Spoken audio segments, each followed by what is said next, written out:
Salut tout le monde, c'est Attitude Fox Studies pour une nouvelle vidéo ce coup-ci pour parler actuel V9 et de ce que j'aimerais voir justement à venir dans la prochaine édition, la V10. Après tout, c'est un peu plus d'1 an et demi maintenant que la V9 est présente. V9 que je trouve franchement être pour l'une des meilleures versions qu'on ait eues de Warhammer. Je sais que certains nous diront « Ah, c'était la V4 qui est meilleure, oh non, c'était la V5 qui était la meilleure ». On va en parler vite fait déjà des autres éditions avant et des problèmes qui leur étaient assez inhérents. Pourquoi j'aime beaucoup la V9, ainsi que les améliorations qu'il y a eu avec le Chapter Approved de 2022, et ce que j'aimerais surtout bien voir dans la V10 à venir. Après tout, il y a de fortes chances, vu que l'édition dure 3-4 ans, que d'ici 1 an ou 2, on ait une nouvelle version. Et bien sûr, j'attends vos commentaires sur mes idées concernant la V10, mais également ce que vous penseriez qui pourrait être bien à modifier vous aussi. Sachant que je vais essayer de parler uniquement de modifications raisonnables, pas de choses qui vont bouger tous les datasheets, comme on a eu justement au passage V7, V8, qui ont forcé le fait de faire les index, tout ça. Non, il faut éviter ça. Donc typiquement, j'aimerais bien voir le retour des stats d'initiative, que j'avais bien connu à l'époque. Forcément, je ne vais pas en parler parce que ça sert à rien, parce que j'ai pas envie qu'on se retape au niveau des index et tout. Donc j'ai parlé de choses qui me paraissent plus faisables. Donc voilà, donc on va commencer par parler des anciennes éditions.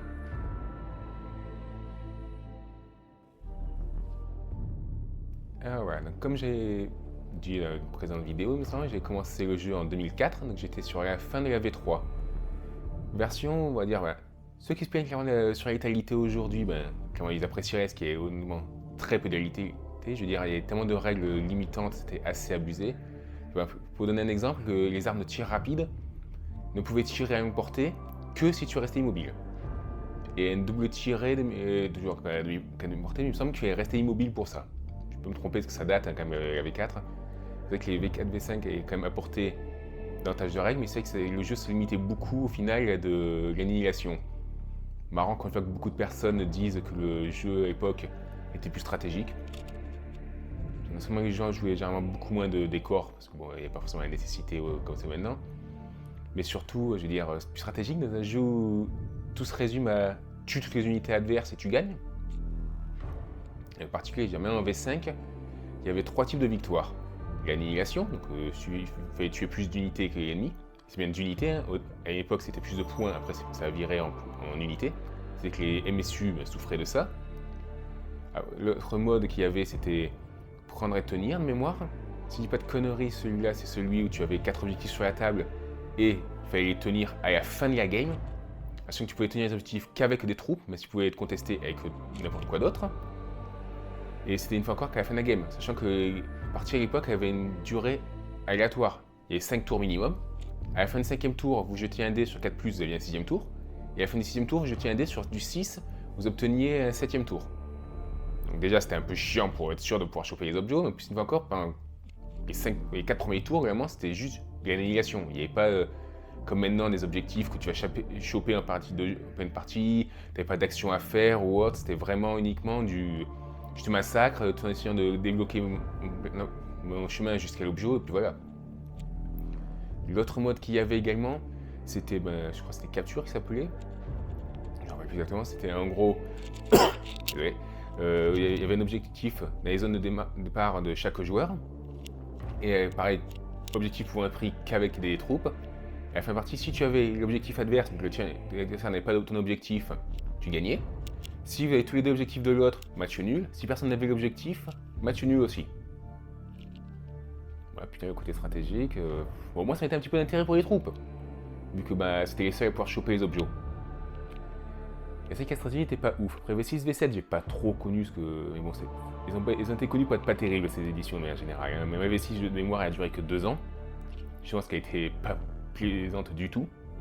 La V7 avait une version un peu améliorée de la V6. Mais malgré tout, elle n'avait pas beaucoup marché, à ce point qu'ils ont cherché à complètement bouleverser le jeu avec l'arrivée de la V8. V8 qui a eu des difficultés au début, parce que forcément, ça a été une complète refonte du jeu. Hein. Il n'y avait plus le système d'initiative, les combats ont complètement changé, le système de rapport force-endurance a également beaucoup changé. Les couverts ont beaucoup changé. Pour le meilleur, moi je dirais. Je suis trop stupide qu'une ruine n'offre pas de protection contre les fusils laser pour un Space Marine. Oh, genre j'ai une meilleure armure donc je m'en fous d'être dans une ruine. Bah non, il y a quand même des tirs qui vont manger le mur, c'est quand même mieux d'avoir un couvert. Mais non, à l'époque, les couverts étaient très stupides dans les anciennes versions. Soit ça servait à rien contre les armes légères, soit c'était une sorte de protection ultime, limite divine contre les attaques. C'est en mode what? Comment ça se fait que je peux avoir une de plus de couvert contre des tirs PA1? What? C'était un peu particulier le système. Et d'ailleurs, les combats en couvert étaient assez catastrophiques. Ils ont amélioré ça, en particulier en V9. Mais c'est vrai qu'il y a quand même des soucis. Petit à petit, le jeu s'est quand même amélioré, j'ai trouvé. Il y a eu des soucis peut-être de surlétalité en V8, V9. Et là, justement, je vais parler de modifications que je pense seraient bien à apporter pour éviter justement de continuer là-dedans. Parce que c'est vrai que cette surlétalité est assez absurde, à tel point qu'on a eu les cas de tous les tournois WTC et ceux qui suivent les normes WTC, où les tables sont recouvertes d'objectifs, c'est-à-dire de décors occultants. Ça casse tellement l'équipe du jeu et c'est des armées qui devraient être normalement plus ou moins équilibrées. Genre, je pense, là, comme ils viennent de sortir, les Arlequins, ils ont l'air très puissants, mais d'un côté, si c'était sur une table plutôt dégagée, bah, ils prendraient vite la mort, vu qu'ils sont quand même assez fragiles. Alors que dans une table façon WTC, c'est clair qu'ils vont faire des massacres, les trucs qui vont être ignobles. Je veux dire, t'as pas de ligne de vue, vu que c'est l'infanterie, ils sprintent à travers les objets comme ils veulent. En général, ils ignorent les objets, mais enfin, les décors, mais bon.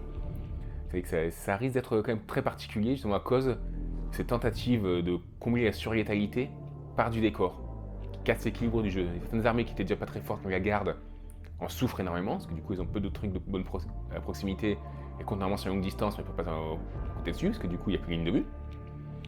Les taux, eux, s'en sortent bien, parce qu'ils sont pétés tout simplement quoi qu'il arrive. Hein. Les custodes, c'est normalement qui sont, entre autres, limités par le fait de manquer de portée. Bah, du coup, là, avec des tables surchargées, autant dire qu'ils se régalent. Vu qu'ils sont très peu ciblables à longue portée, en gros, quand eux ils peuvent tirer, bah, quand l'adversaire peut leur tirer dessus, parce qu'en général, eux aussi peuvent tirer dessus. C'est que ça casse trop l'équilibre du jeu, je trouve, ce système. C'est ça que je compte proposer quelques modifications qui devraient un peu, je dis bien un peu, modifier ce genre de choses. Après tout, c'est vrai qu'il y a quand même des problèmes qui, certes, viennent des règles générales, mais il y en a d'autres, effectivement, qui viennent des codecs qui sont juste trop puissants. Certains sont absurdes. Hein. Le taux, le QCS actuellement, soutenu par du Forge World. C'est vrai que dans le codex, il y a quand même Trajan et Motodiak qui sont problématiques, mais à part ça, le reste est correct. C'est pas pour rien qu'une bonne partie du reste est snobé par du Forge World en général dans les listes de tournois. Parce qu'il est juste bon, voire très bon, hein, mais pas ultime version tournoi comme pourrait être Trajan et Motojet ou certaines unités Forge World comme les Dreadnought de Forge World. Il y a toujours les trucs carrés qui demeurent excellents, les Mechanicus, marrant comme beaucoup disaient qu'ils étaient soi-disant morts après la nerf des Data Slate, ils sont toujours présents. Hein. Donc voilà, donc là je vais vous présenter petit à petit les éléments que je pense qui seraient bien à modifier pour une protection LV10. On va dire des nouvelles.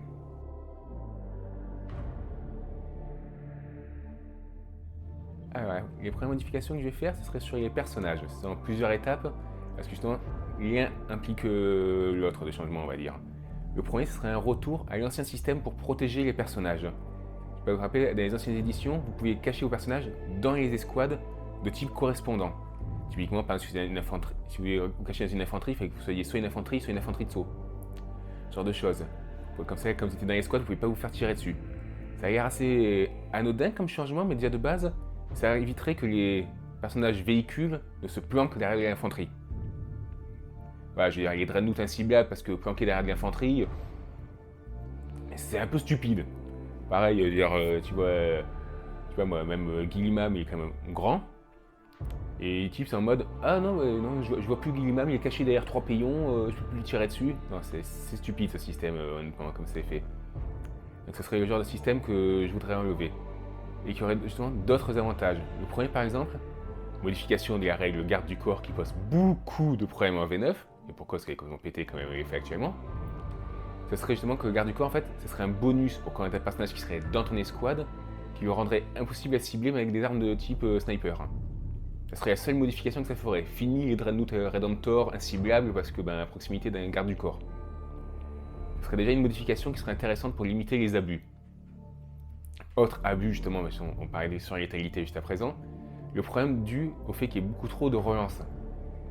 C'est-à-dire, historiquement, par exemple, pour revenir à Bonne V4 et où j'ai vraiment beaucoup joué à l'époque, Les armées étaient limitées par le fait que tu pouvais te craquer au dé et compagnie. Et justement, ce qui faisait que les Eldar étaient très puissants, c'est que c'était une armée connue pour toutes ses rerolls, que ce soit les guides, les malédictions, ce genre de choses.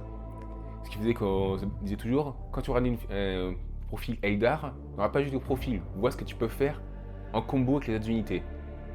Et hélas, avec les V8 et surtout V9 maintenant, on est vraiment toujours dans ça, mais pour toutes les armées. Toutes les armées profitent d'un surbonus de létalité comparé à ce que les unités en elles-mêmes devraient pouvoir faire, parce qu'ayant justement accès à toutes ces rerolls et autres donnés par les personnages, souvent en zone d'ailleurs, maintenant. Alors ils avaient tenté de nerfer ça un peu avec la V9, en empêchant les véhicules d'en profiter, mais ironiquement tout ce que ça a fait, c'est rendre les véhicules vraiment obsolètes, pour faire et continuer à booster les infanteries de manière assez absurde. Surtout que les infanteries ont déjà des avantages d'être mieux pour la prise d'objets et pour faire des actions. Donc c'était un peu idiot. Donc là, un truc que je voudrais modifier, par exemple, ce serait justement que les actuels capitaines qui donnent les rerolls des 1 ne les donnent qu'aux unités qu'ils rejoignent. Ça éviterait déjà qu'il y ait trop d'unités qui aient plein de rerolls dans tous les sens, et donc limiterait la létalité des armées. Parce qu'une fois encore, la surlétalité est un gros problème de la V9. Et également, autre intérêt, c'est que vu que justement, il n'y aurait que quelques unités dans ton armée qui auraient le droit aux relances, typiquement celles dans lesquelles sont tes personnages, ça remettrait l'intérêt aux véhicules. Ah oui, actuellement ils sont boudés parce qu'ils n'ont pas de relance, mais si au final, t'as qu'une ou deux unités par armée qui profitent des relances parce qu'il faut que ton personnage soit dedans, les véhicules ne seraient plus les seuls à devoir se débrouiller sans relance sur la table. Autre truc, c'est que d'un côté, certains pourraient dire oui, mais alors il faudrait faire juste de grosses escouades. Certes, mais alors tu deviendrais beaucoup plus vulnérable aux tests de commandement. Donnant de l'intérêt justement aux règles de fuite quand tu subis des pertes.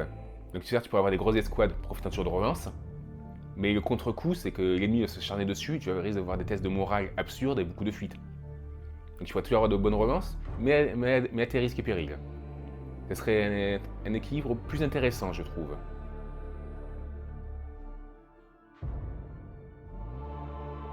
Autre petite modification, justement, je parlais tout à l'heure des véhicules. Il y a beaucoup de changements à faire. Il y a des trucs déjà absurdes, genre ils peuvent pas traverser les unités d'infanterie ennemie. Ils sont à ce point respectueux du code de la route dans le 41e millénaire? Pourquoi ils peuvent pas traverser quand il y a une unité d'infanterie ennemie? Ils ont peur de les écraser? C'est la guerre, les gars. Oh, c'est un char. C'est pas un piéton qui va essayer de dépasser. Pourquoi s'il y a un Gretchen sur le chemin, il peut plus passer?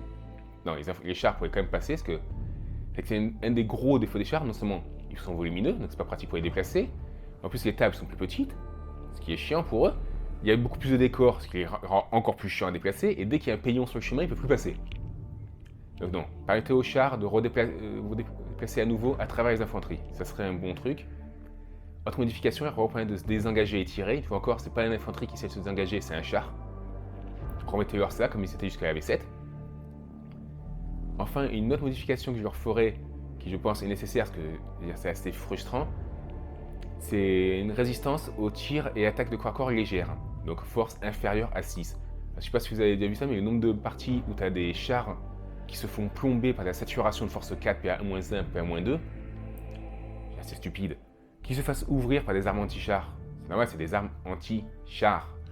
Mais que des armes anti-personnelles tombent les chars comme ça, c'est pas normal. Donc ce que je préconiserais, c'est de faire en sorte que les chars, face aux attaques justement faibles, force inférieure à 6, ne puissent être blessés par exemple que sur du 6, histoire qu'ils ne soient pas non plus immunisés aux armes légères. Parce que typiquement sinon, tu ciblerais les armes légères, faire l'air lourde ennemie et après tes chars seraient godlike qui pourraient plus être tués sinon.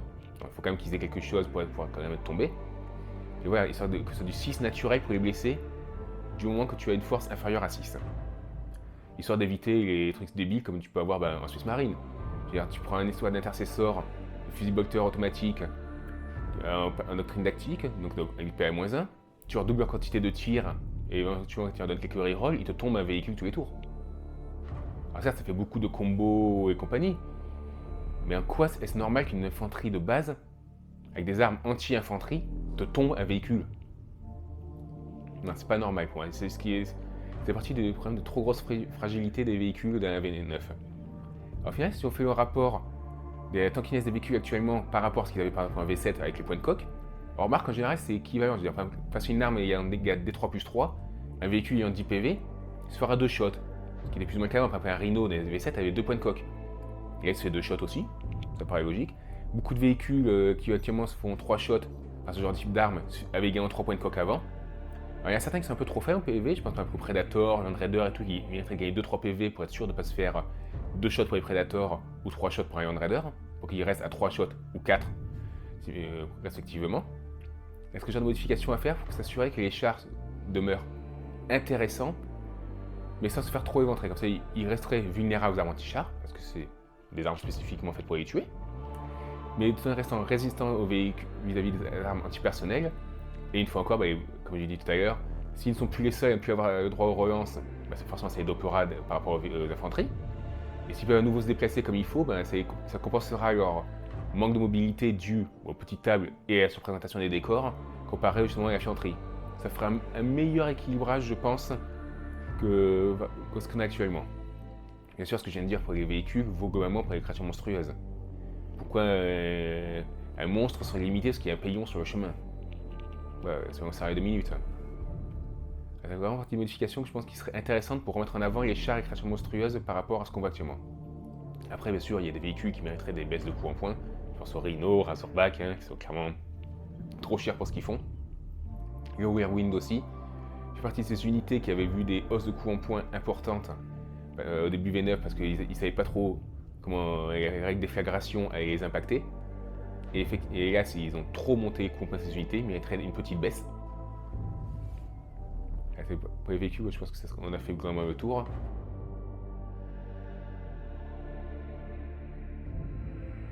Alors, actuel, les stratagèmes, c'est un petit peu des pouvoirs vraiment divins que tu fais apparaître de n'importe où. Je veux dire, c'est oh non, j'ai une arme force 7 qui va tirer sur une infanterie.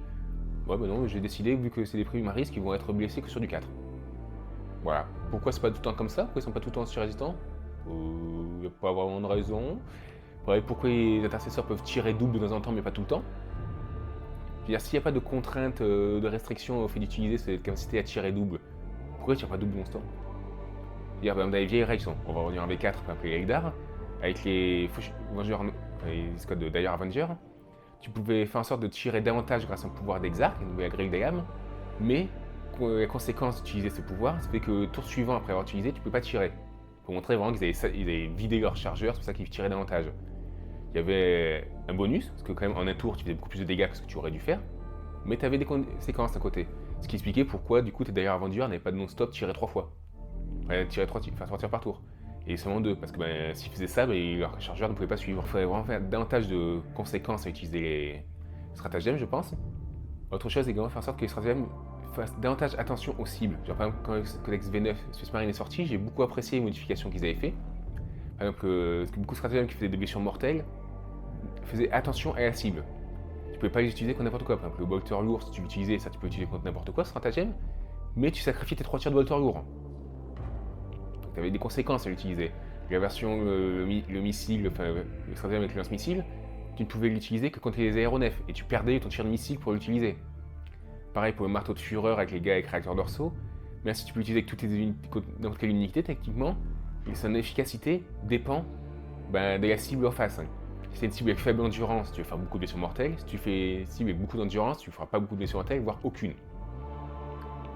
Et là, il y a beaucoup de stratagèmes qui ont été rajoutés par la suite, comme la colère de Mars ou maintenant les règles pour les baisers d'Arlequin, ou juste un 6 pour blesser, quelle que soit la cible, de son mortel.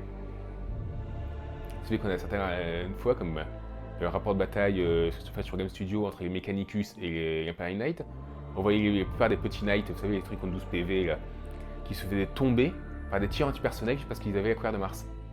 Donc ils spammaient les tirs, donc j'avais force 4 contre avec la PA-1, contre du 7 et blessé sur 5+, ce que je trouvais absurde. D'où, une fois encore, le fait de blesser les chars que sur du 6, avec les petites forces, comme j'ai prévenu avant.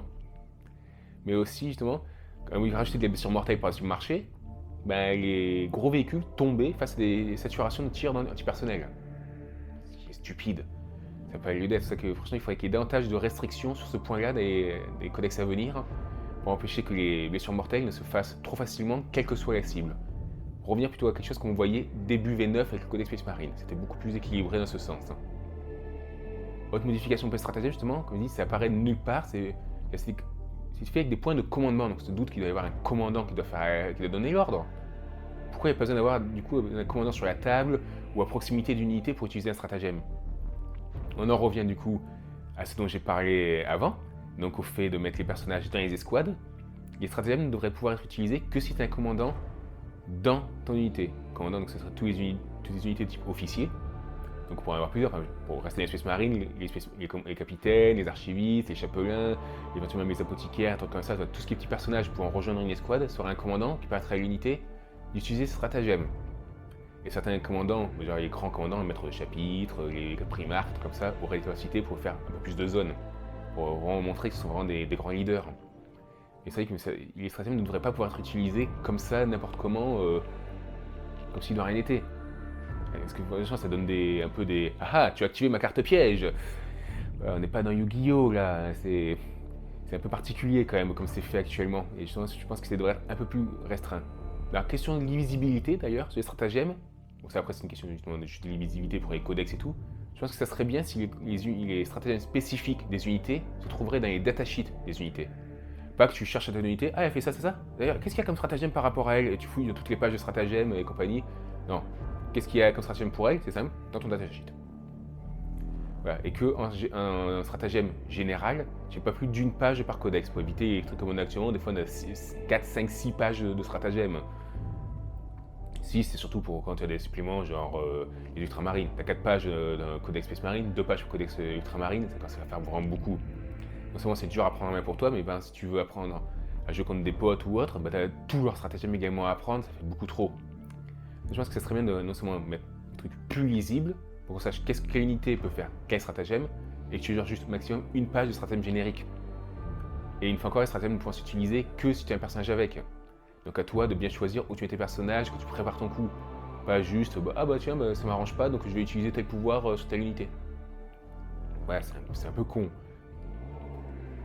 Et ça se rapprochait beaucoup d'un peu d'AOS où justement c'est les personnages qui activent les capacités. Bon, normalement c'est eux qui ont les capacités propres, qui disent à telle unité tu feras ça parce que je sais le leur donner.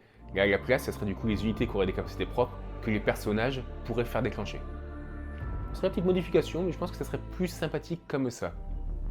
Je sais pas ce que vous en pensez. Est-ce que pour vous êtes satisfait des stratagèmes comme ils fonctionnent actuellement? Je suis pas forcément certain de ça, moi, personnellement. Je trouve qu'ils sont un peu trop puissants à l'heure actuelle, sans restriction ou autre. Ce qui pose quelques problèmes tout de même. Voilà. Et enfin, la dernière modification que je ferai, c'est sur les objectifs primaires et secondaires.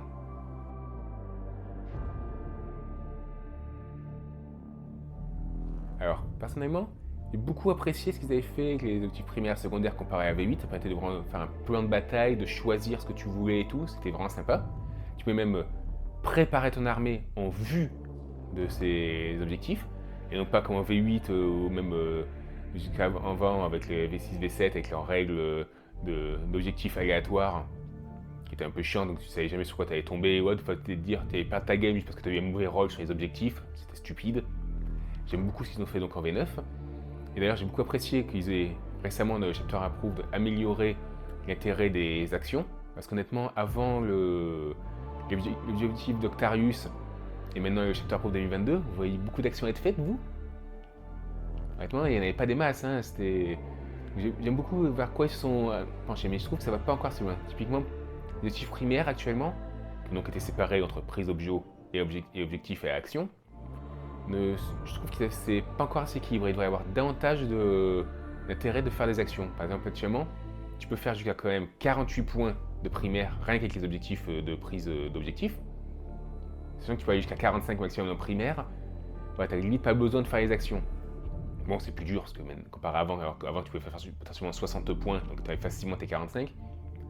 Il faudrait plutôt équilibrer de sorte à ce que tu aies par exemple, je sais pas moi, un total de 60 points d'objectifs primaires à avoir, après une trentaine par la prise d'objets, trentaine par la prise des actions, histoire qu'après tu ailles chercher tes 45 points de la sorte, ce qui est moins de couperets pour les armées, moins bonnes à la prise d'objets, parce que certaines armées, genre typiquement les armées des squishy, la prise d'objets, ils la font pas. Hein. Et souvent ils se retrouvent à la traîne par des armées genre typiquement les Custodes. Parce que les Custodes, eux justement, sont très bons pour la prise d'objets. Et ça permet de rouler pour que ce soit n'importe quoi. Forcément, quand tu as déjà 45 points quasiment assurés grâce à la prise d'objets, tellement ils sont bons dans ce domaine, ça te facilite trop la victoire. Enfin, je pense qu'il faut être davantage équilibré encore et aller plus loin que ce qu'ils ont fait à chapitre 2022 et vraiment faire en sorte que tu aies autant de points à aller chercher en action qu'en prise d'objets. Ensuite, passons à ces objectifs secondaires. Il faudrait un peu limiter, je pense, certains qui cassent le jeu. Je veux dire, par exemple, le Aborer le sorcier. Non seulement c'est chiant quand tu joues Frozenson ou Chevalier Gris, ou toute armée qui joue beaucoup de Psyker. Je veux dire, mais après, quand tu joues une armée genre, je sais pas moi, Space Marine, tu te dis, est-ce que je vais prendre un archiviste Quoique non, je vais pas le prendre parce que du coup, si je le prends, ben, j'aurais pas accès à Aborer le sorcier. Du coup, si je tombe sur une armée avec beaucoup de Psyker, je pourrais pas aller chercher cet objectif complètement pété. Et c'est vrai qu'il est pété, honnêtement, il y a des trucs comme ça. Que ce soit présent ce genre d'objectif dans une armée à thème, je sais pas moi, genre les Black Templars ou les chasseurs de sorcières qui sont des chasseurs de sorciers, ça pourrait aller pour eux, ça se comprendrait. Et du coup, quand tu jouerais Frozenson de Chevalier Gris, tu n'aurais pas ce coup près qui tomberait sur toi contre toutes les armées, contre des armées à thème. Ce qui pourrait être un peu plus acceptable. Et vraiment, c'est comme ça qui sont vraiment trop bons, même par exemple, je ne sais plus comment le truc d'attrition, quand tu dois perdre moins d'unités que l'adversaire, certaines armées comme les Custodes, c'est trop puissant. Voilà, ça devrait être. Ce genre de trucs sont trop auto-inclus, qui sont vraiment trop faciles à faire. Et ça devrait pas exister. Les objectifs devraient être des trucs qui demandent vraiment de faire des sacrifices pour aller les atteindre. Donc il y a certains, par exemple, pour les actions et tout, qui te demandent de faire des sacrifices, donc tu peux pas tirer ou autre pendant ce temps-là, ce qui est très bien. Il y en a d'autres, c'est trop limité, par exemple, c'est genre uniquement si tu dois tuer des chars.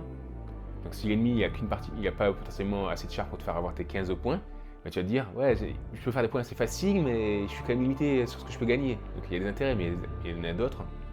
Encore l'attrition ou le Aborer le sorcier qui sont trop forts. Donc je pense que ça fait partie des objectifs qu'il faudrait supprimer pour équilibrer un peu le jeu. Je sais pas vous, est-ce que vous avez d'autres objectifs à supprimer? Peut-être qu'il y en a d'autres qui vous choquent, qui devraient dégager. À vous de voir. Hein. N'hésitez pas vraiment à commenter en bas de la vidéo, hein, surtout pour le référencement YouTube, tout ça. Comme d'habitude, hein, n'hésitez pas à vous abonner, à liker la vidéo de préférence. Hein. Et je vous attends pour la prochaine vidéo. La prochaine devrait être sur un nouveau codex Eldar que j'ai enfin reçu hier. Putain qu'il est gros et qu'il est lourd ce truc. Moi j'ai juste vaguement feuilleté pour l'instant, plus des rapports de bataille que j'ai vus et des vidéos de French Cam Studio. C'est que ça a l'air puissant, mais est-ce que ce sera vraiment surpuissant? Ça, je ne saurais pas dire. D'ailleurs, il y a d'avoir des sortes de coquilles. Hein, il y a vite fait comme ça, par exemple, truc assez absurde. Les troupes en arlequin n'ont pas le mot-clé base. Le jeu de troupe n'a pas de mot-clé base. Et ensuite, tu auras les différentes unités. Tu farfouilles. Les seules unités bases chez les Arlequins, ce sont les tisseurs célestes. Donc les anciens, c'était les Void Weaver, du coup, les Moutodiètes. Il n'y a que ça qu'il y a. Comment ça se fait? Autre coquille, clairement, parce que je veux dire, ça me paraît bizarre, mais c'est pas un truc trop puissant, parce que c'est juste absurde, mais les armes d'appui. Donc les trucs, c'est juste une équipe de Eldar qui manie une grosse arme de tir, ont 7 attaques sur le profil. Oui, 7 attaques de corps à corps. Qu'est-ce que ça fout là? Donc ouais, j'en parlerai davantage sur la review, ce que je pense du codex Eldar. Bon, j'en ferai pas une review complète, hein, je veux dire, il est gros le machin quand même. Hein. Mais ouais, je vais surtout dire les premiers avis globaux. Qu'est-ce que je pense par exemple qui seraient les 5 meilleures unités et les 5 moins bonnes. Ouais, une petite review, je vais essayer de faire la vidéo 20-25 minutes dans ces eaux-là, pas plus. Pour éviter, de toute façon, je veux dire, si vous voyez ma vidéo, il y a de fortes chances que vous avez vu celle de French Cam Studio, donc vous avez déjà eu 4 heures de vidéo sur le codex Eldar, je vais pas vous en foutre trop non plus. Hein. 4 heures de vidéo, ils se sont cheap quand même, hein, les mecs. Hein. Et ouais, donc portez-vous bien, à la prochaine fois. Surtout, continuez bien à vous amuser sur votre hobby préféré, même s'il a augmenté encore un coup en euros. Oh putain, ça fait tellement mal ça. Allez, à la prochaine.